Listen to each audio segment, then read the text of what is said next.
Yan ang kanilang pagkain for today.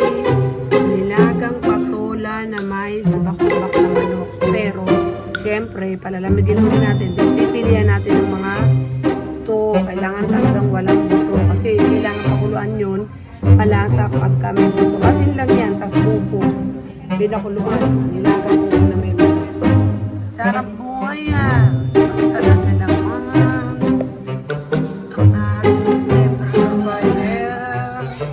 Ang ating beauty. Ang